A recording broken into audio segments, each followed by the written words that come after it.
क्या है plasma therapy? इससे हारेगा कोरोना वायरस, लेकिन भारत सरकार को क्यों नहीं है भरोसा? जानिए इस वीडियो में। नमस्कार दोस्तों, स्वागत है आपका इंडियन क्राउन न्यूज में। कोविड मरीजों में प्लाज्मा थेरेपी के उपयोग के बारे में घोषणा के बाद केंद्र सरकार ने मंगलवार को स्पष्ट रूप से यह कहा है कि कोरोना वायरस के इलाज के लिए अब तक ये ICMR द्वारा सिद्ध और अप्रूव्ड थेरेपी नहीं है। वीडियो को स्टार्ट करने से पहले हमारे चैनल इंडियन क्राउन न्यूज को सब्सक्राइब कर दें और बेल आइकन को प्रेस कर दें। कोविड-19 तेजी से पूरे देश में फैल रहा है और एक वैक्सीन की खोज ही इस महामारी से एकमात्र इलाज है।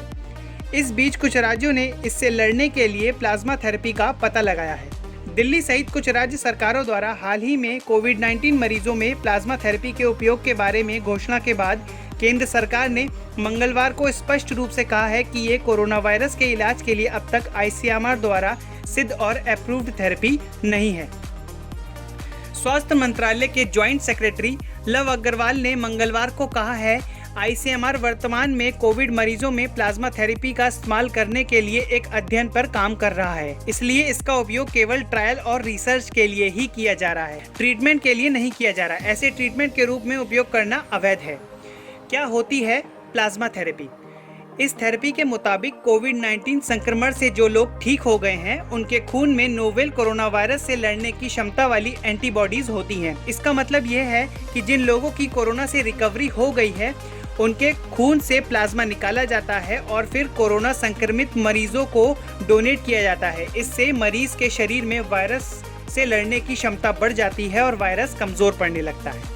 कोविड-19 के ट्रीटमेंट के रूप में प्लाज्मा थेरेपी की क्षमता को पहले ही चीन ने टेस्ट किया गया है, लेकिन देश में सबसे पहले दिल्ली में कुछ मरीजों को प्लाज्मा थेरेपी दी गई थी। इसके बाद यूपी, केरल सहित कई राज्यों में इसको आजमाना शुरू कर दिया। कई राज्यों ने तो इसके इस्तेमाल के लिए अनुमति मांगी थी। जो रिजल्ट आए वो बेहतर थे। मरीज जिसको प्लाज्मा थेरेपी दिया जाता है उसमें 12 घंटे में सुधार देखने को मिल जाता है। हालांकि ICMR ने गाइडलाइन जारी करते हुए यह कहा है कि प्लाज्मा थेरेपी को शुरू करने से पहले उसे ड्रग्स कंट्रोलर ऑफ इंडिया में जरूर इजाजत लेनी पड़ेगी। कुछ अस्पतालों में इस थेरेपी का सफल होने के बाद राज्य सरकारों को उत्सुकता से इसका उपयोग करना है। ICMR ने इसे घातक बताते हुए इससे बचने की सलाह भी दी है। प्लाज्मा थेरेपी ट्रीटमेंट के रूप में कैसे काम करती है? इस थेरेपी का इस्तेमाल करने के बाद एकदम मरीज ठीक नहीं होने लगता। ट्रीटमेंट की प्रतिक्रिया दिखने में कम से कम 72 घंटे की ज़रूरत होती है। कुछ मरीजों को 10 दिन तक का समय भी लग जाता है। थेरेपी के बाद वायरल लोड कम होने लगता है, जिससे मरीज को वेंटिलेशन का समर्थन की आवश्यकता नहीं पड़ती। इसी के साथ मरीज को सांस लेने में भी आसानी होने लगती है।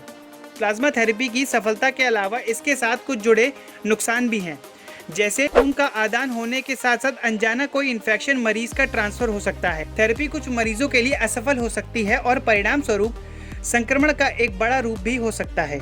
एंटीबॉडी शरीर की नेचुरल इम्यून सिस्टम को समाप्त कर देती है, जिससे कोविड-19 मरीज को दोबारा संक्रमण होने की संभावना बढ़ जाती है।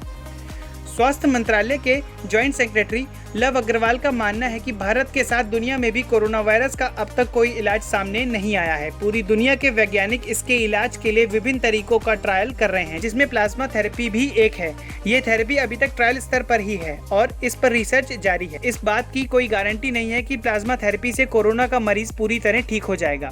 यहाँ तक कि अमेरिका की फेडरल ड्रग एजेंसी ने भी इसे एक ट्रायल के रूप में ही देखा है। सरकार के अनुसार प्लाज्मा थेरेपी एक आशा की किरण बनी हुई है, लेकिन यह केवल ज्यादा अध्ययन और ट्रायल किए जाने के बाद ही इसे ट्रीटमेंट के लिए आवश्यक माना जाएगा।